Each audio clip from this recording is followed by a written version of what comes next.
Hey guys, and welcome to another episode of Biblical Encouragement from Across the Pond. It's DJ with HomeGrown Ministries, joined by my friend from Northern Ireland, Glenn. Today, Glenn and I are going to be talking about how you can share your faith and ways in which you can share your faith. And this came up because in one of my recent videos, I actually had someone post a comment asking me to give tips on how to share my faith. So I figured I'd get Glenn into the conversation and we would talk about different ways that we approach sharing our faith. We are both very not prepared for today's video, so where you're going to get off the cuff stuff. So hopefully it's fun, and let us know as well if you're a Christian how you go about sharing your faith. We'd love to hear from you. So Glenn, take it away. What are some tips that you think are important in regards to sharing your faith? Hey, Daniel. Well, I suppose first and foremost would be how you conduct yourself in public. The first thing people I find would notice is how you conduct yourself, what way you talk, how you just everything, your whole maturity, I suppose.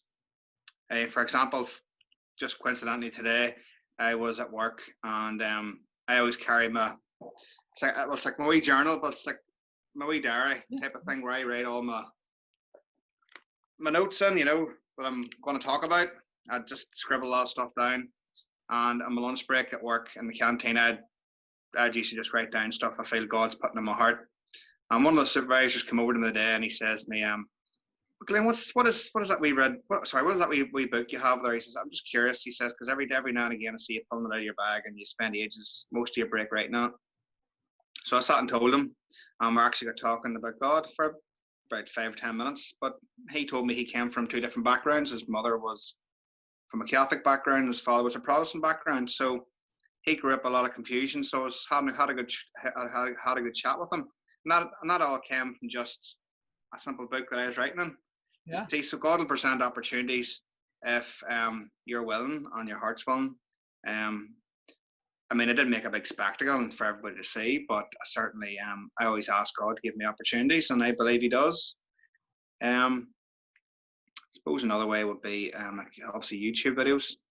Maybe if you're not confident enough, just even tell your best friend or tell your neighbor. But for me, I find the biggest thing is how me as a person, because a lot of people these days, especially in this generation, you're probably the only Bible a lot of people will actually read is yourself and how you conduct yourself.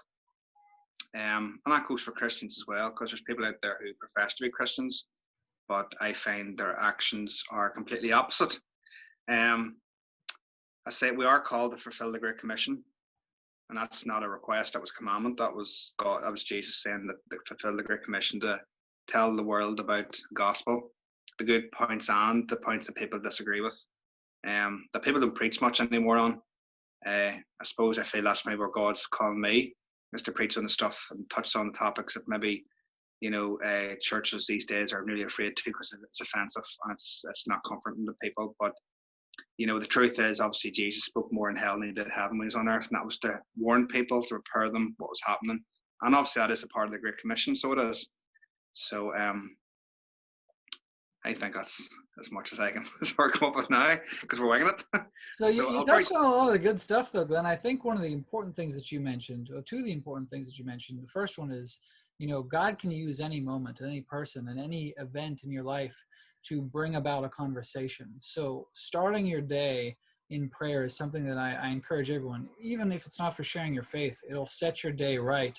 But one of the things I do in the morning when I'm praying is I'm asking that God just prepare me for those moments so they don't catch me off guard. Now, why I say it is because I had a situation where I was at work one day and someone stopped me and said, we work in a really horrible environment for a really horrible employer. Why are you so happy all the time? And it caught me off guard. That would have been a moment to share my faith. But at the time, this was years ago, I was not prepared, right? And so I didn't say really anything. I just said, I'm typically a happy guy, right?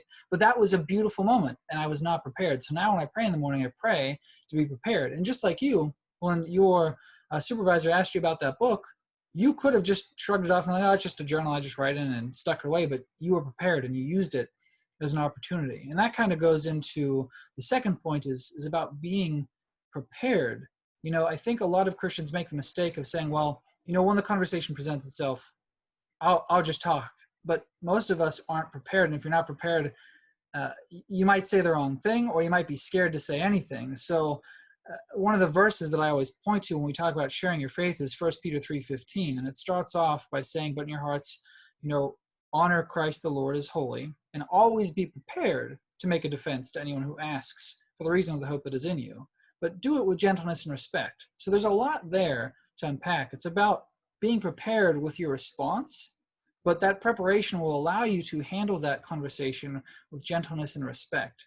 You see, if you're not prepared, you might have an emotional response and get upset when someone challenges your faith. And then that response is going to push that person farther away as opposed to bringing them closer to God. So it's so important to be prepared and be logical and be calm in your responses. But the other thing that you said, Glenn, which was also very important, is about living your life, right? You don't have to be a preacher to share your faith. And the Bible doesn't call us to be preachers. The Bible calls us to just share our faith. The fulfillment of the Great Commission, as you said, in Matthew 28:19, is to go and make disciples of all nations.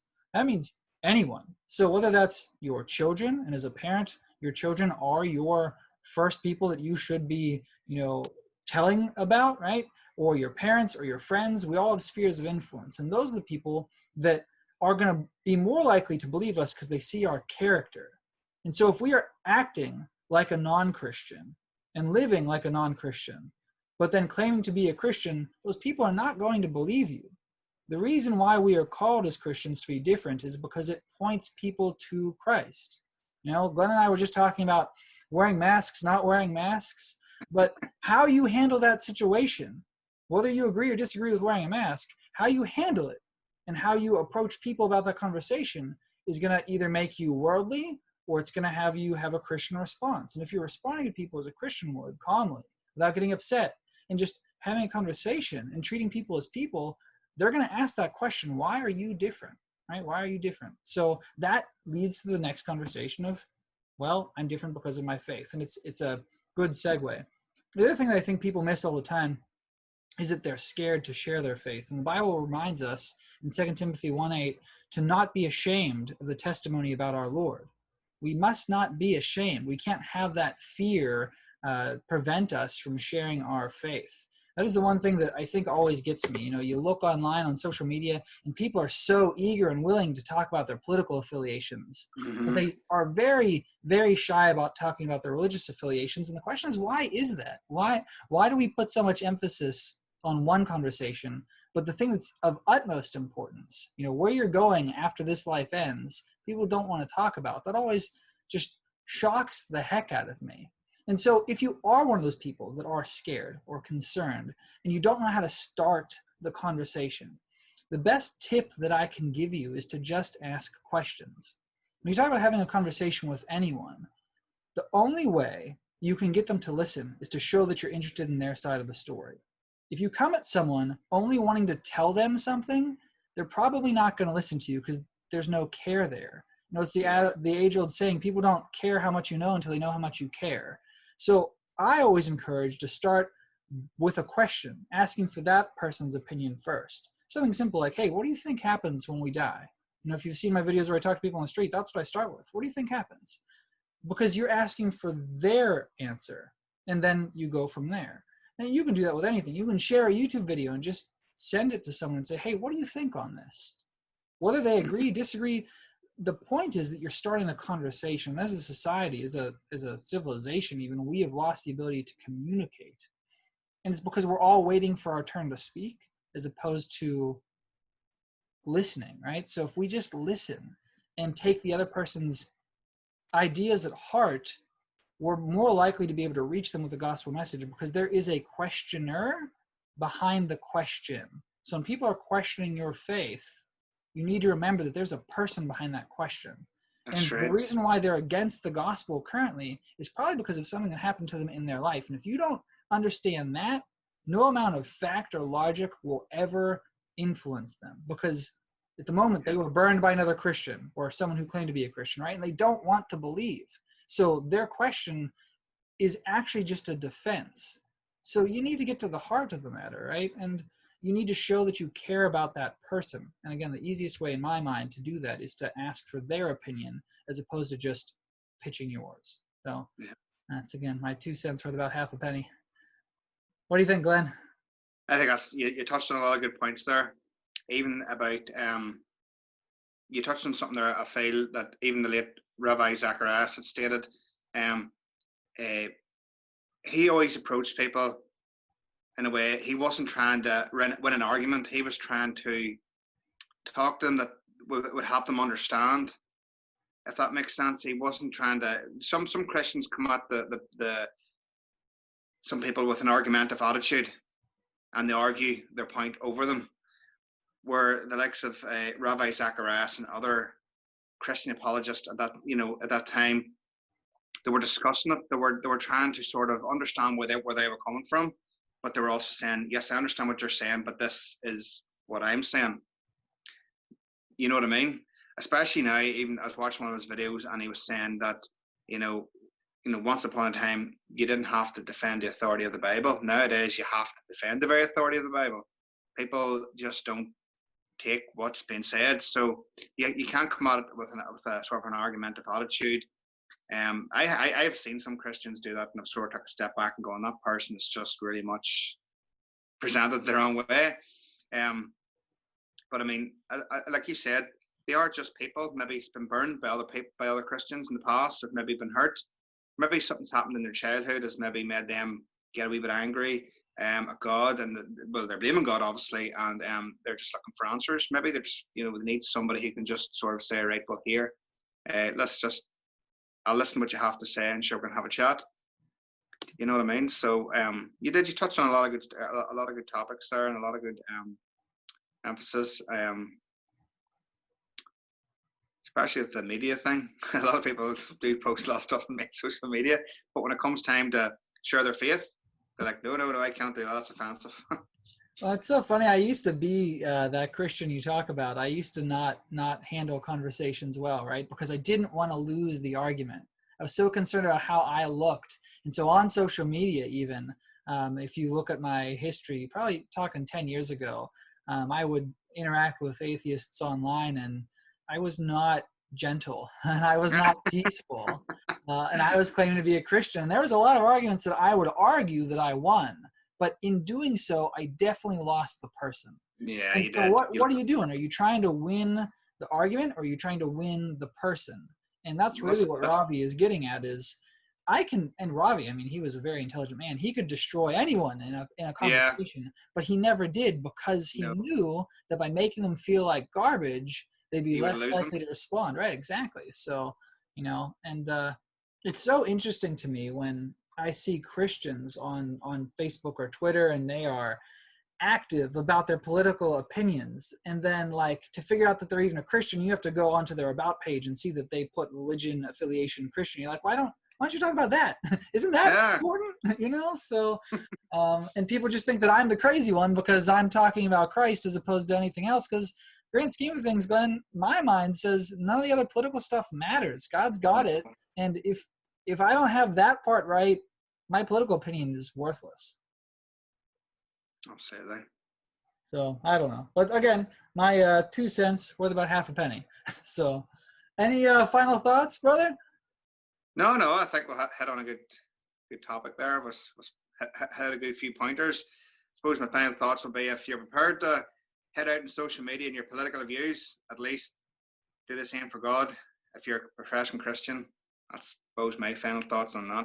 I think that's a very, very good point. If you are writing a post about your political opinion and you've not shared anything about the religion that you believe in Christ and the good news, if you haven't shared that, reevaluate what you're posting and maybe change it, because what is really important in life? And if you're claiming to be a Christian but you're not sharing your faith, again, I'd question you to just examine yourself, because where are your priorities? And this is something that doesn't really affect you, Glenn, but in America, I always say, are you an Americanized Christian, or are you a Christianized American? And the order of those words really matter, because what are you putting first? And if you put America first, your priorities are not right, man, because we're not a Christian nation. We are Christians that live in a nation. Right? So that's important to remember, is that whether you live in America or Ireland or somewhere else, you claim to be a Christian, you are a Christian first. And that's the person. That's God is your king. Jesus is your king, not a president, not a political person. It is Jesus that is your king first. So obey him first is the important thing to remember there. So I always say when talking about sharing your faith, it's good to remember that you are an ambassador for a king. That's right. Are you acting like it? And that's always the question. So again, to Glenn's call to action, just be mindful of what you're posting and how, even just self-examine yourself. Try to figure out how many posts you've done throughout the last month. Weigh them out, put them in a list. How many were political and how many were religious? And if the religious side, if the Jesus side has 0, maybe you should do something a little different. Just saying. So, all right, guys. Well, that's our thoughts for the day. Again, if you enjoyed the video, please make sure you share this with others. You're helping us as a community fulfill the Great Commission by reaching people for Christ. Again, share this with somebody and just say, hey, what do you think? It's a really easy way to share the gospel. And we will see you probably next week. So see you guys. Bye.